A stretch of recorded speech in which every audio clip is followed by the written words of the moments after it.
Another Friday night of UFL action, Week 10 style. St. Louis on the road at Fresno, and Larry Randolph's throwing to the wrong team. It's not the way you want to start a highlight. Riverman in the red zone, just like that. The red-helmeted Riverman have a 1-yard touchdown off the interception. Junior McCray, the league's rushing touchdown leader, in for another one. 10-0 off the field goal. St. Louis. Fresno gets on the board to make it 10-3 late in the second quarter. Next possession, Karen Koizumi throws a pick. She can throw those too. And Larry Randolph would respond with his comeback throw.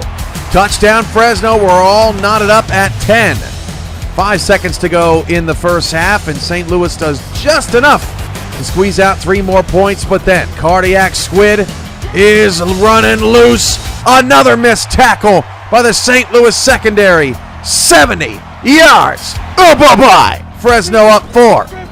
Karen Koizumi trying to bounce back. Fumble. Scooped up by the Bobcats. What a third quarter for Fresno. May have been a little home cooking on this call. Looked like maybe the kneecap of that leg was down. But Cardiac Squid and the Bobcats would not question it. They had plenty to do. Javon Muhammad getting busy in the end zone for 6, 24-13. St. Louis cuts the deficit to 8. Could they find a comeback? 3rd and 8? Question mark? First down? Another potential home cooking spot there by the refs. Cardiac Squid with another carry. Then one more time. Walk it in. 31-16, final play of the game. St. Louis only found the bus. Let's go home. Riverman 1-3 on the road this season, but 5-0 at home. They fall tonight in Fresno, 31-16 in an upset. Washington at Rochester, a Metro Division rematch. Rochester bludgeoned Washington in the first meeting 34-14, and it wasn't even that close. Rochester gets on the board early with 3 off of a fluke Washington fumble that hit the head of an offensive lineman. Ronnie Everidge and the Pioneers would go back to work. Casey Mears on the ground, getting the Pioneers into the red zone. Then Wilson finds an open target. Anderson down to the 6. Rochester's in business. Casey Mears waiting on Evan Wood. Gets a key block, and Mears goes untouched for 6. 10-0. TJ Stevens says, I am tired of waiting for a receiver to get open. I am just going to take it myself. First down for Stevens and the Knights. Slow start, but strong finish. Sort of. Stevens firing and completing just outside of the red zone. That pass hauled in by Sadale Dorsey. Then, back of the end zone, Brian Gilliard. Wide open for the score, 10-7. Knights down just 3. Wilson again finding Anderson down the field for a first down. 1 yard away, Casey Mears untouched. Theme of the night, 17-7. TJ Stevens goes play fake, and Quentin Burrows says, give me that! Rips it away from the defender on the ground, and that set up this. Back pylon, diving catch. Dorsey for the score.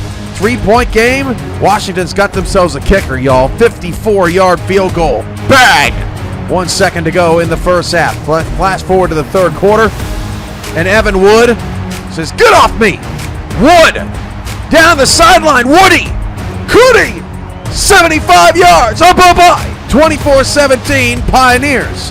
Washington counters with a field goal. That's good. But hey, touchdowns beat field goals every time. A game-sealing interception on Washington's final drive sealed their fate. 24-20. Rochester with the win. San Diego at Florida. Look out. That's a backwards pass. And this is not the start Florida wanted. End of the first quarter, Joe Francis credited with a fumble there. And Franks takes the ball back to the end zone. Ouch. What a brutal hit. San Diego up 7-0. But you know what? Florida, they're a pretty good 1-17. I'll give them that. Joe Francis, he was on the money in the first half. That's 12 of 13. Francis, again, this is Mark Anthony pushing past the first down, 13 of 14. Then Francis makes it 14 of 15, a dot. Back of the end zone. Are you kidding me? 7-7 at the half. The 6-2 Wildcats being tested until Payne Price gets rid of a defender, and he goes. Oh, bye-bye. 54 yards for the score. And San Diego's starting to turn the dial up all the way to 100. Price bulling over people. The Wildcats are just bullies. A touchdown vulture gets the score here. 24-7. And then, you know, I think Payne Price started a point shave. Maybe he had the under. I don't know what was going on, but San Diego tacks on a field goal from 1 yard out, and they get another for good measure at the end of it. This game was 7-7 at the half. San Diego outscores Florida 23-0 in the second half and rolls over the Sharks. Final game of the night, primetime. 6-2 Vegas, 6-3 Cincinnati. Vegas winners of 4 straight, Cincinnati losers of 3 straight, but all by 1 score. Could they stop the streak tonight? Frank Stearns to Ethan Flowers. Money.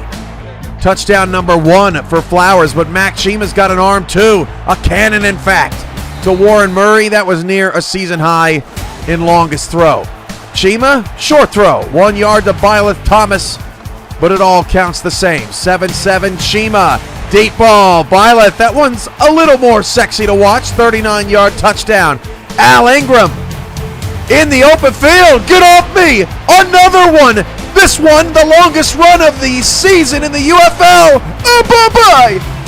Doing the Devils dirty. 85 yards. 21-7. Cincinnati's up big. But Vegas has no quit. Pass caught by Dylan White. Then it's Flowers one more time, beating the defense, touchdown number 2. 21-14, just a 1-score game. Frank Stearns put on his butter suit to work. Sliding all the way down into Cincinnati territory.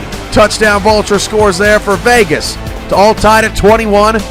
Cincinnati, the real vultures, getting the field goal to go back up 3. But that was all they could muster. Frank Stearns, a top 10 completion percentage game in the UFL this season. 86% completions, and he was running like a madman too. Down 3, 9:45 to go in the fourth quarter.